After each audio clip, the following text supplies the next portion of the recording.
الله الرحمن الرحيم نحمده ونصلي ونسلم على حبيبه الكريم الكريم العظيم الرحيم وعلى آله وأصحابه الأفضلين الأكرمين أجمعين أما بعد فأعوذ بالله من الشيطان الرجيم بسم الله الرحمن الرحيم واعلموا أنما غنمتم من شيء فأن لله خمسه وللرسول ولذي القربى واليتامى والمساكين وابن السبيل صدق الله العظيم للمتقين والشريف والذي اللهم صل وسلم وبارك على سيدنا وشفيعنا وحبيبنا ومولانا محمد وآله وأصحابه وبارك وسلم صلى الله تعالى عليه وسلم. 12 نمبر 10 سے بلا تمہید درس کا آغاز.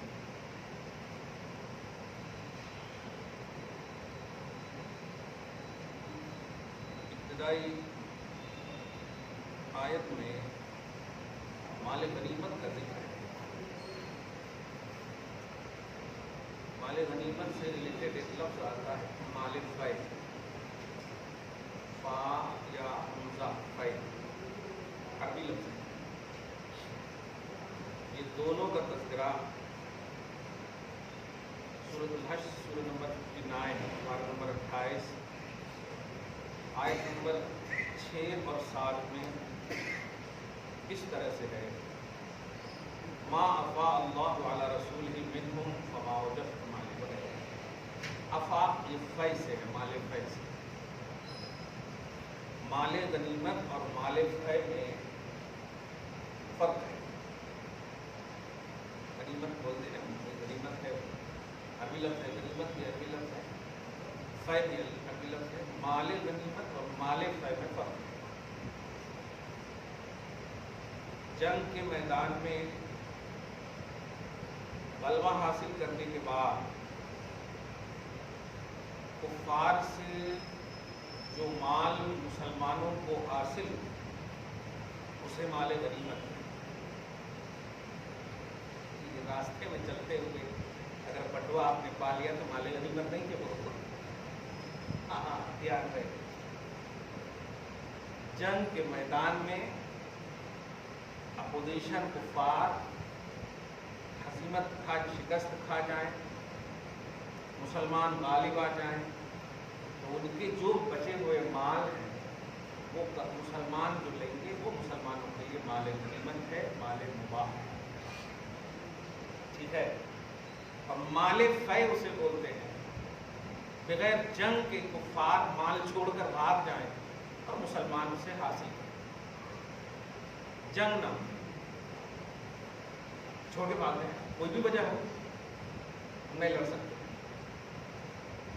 بغیر جنگ کے جو مال مسلمانوں کو کفار سے حاصل ہوں وہ مال فی، اور جنگ کے بعد غلبہ حاصل کرنے کے بعد کفار کے مال جو مسلمانوں کو حاصل ہو وہ مال غنیمت. یہ فرق کیا رکھنے کا، لیکن حکم دونوں کا ایک حاصل ہونے کے بعد کیا حکم ہے. پارہ نمبر 10 کی ابتدائی آیت میں دیکھیں آپ، بڑے خوبصورت آیت ہے. اللہ پاک اہل بیت اطہار کے فیوز و برکات سے ہم سب کو ہمیشہ مالا مال فرمائے. وَاعْلَمُوا یقین رکھو. علم کا لفظ جب آتھنٹک دنیا میں بولا جاتا ہے تو وہاں یقین کا معنی ہوتا ہے. آپ لوگ عربی میں پڑھے ہیں علم معنی جاننا، علم جان لو نہیں. یقین کی دنیا میں اس کو معنی کرتے ہیں یقین رکھو. جان لو میں شک ہو سکتا ہے، جان لو مطلب جان لو، آپ تھوڑے دن کے بعد بھول جائیں گے. علم یقینی کو وَاعْلَمُوا یقین رکھو، جانو کیا انما غنمتم من شیء. غنمتم افیتم مال فی نہیں کہ وہ مال جو جنگ کے بعد کفار سے غلبہ حاصل کرنے کے بعد تمہیں مال غنیمت کے طور پر میسر آئے، حاصل ہو، تو اس کا حکم یہ ہے کہ فَأَنَّ لِلَّهِ خُمُسَهُ وَلِلرَّسُولِ وَلِذِي الْقُرْبَى وَالْيَتَامَى وَالْمَسَاكِينِ وَابْنِ السَّبِيلِ. تو اس کے 5 حصے ہوں گے. اس میں ایک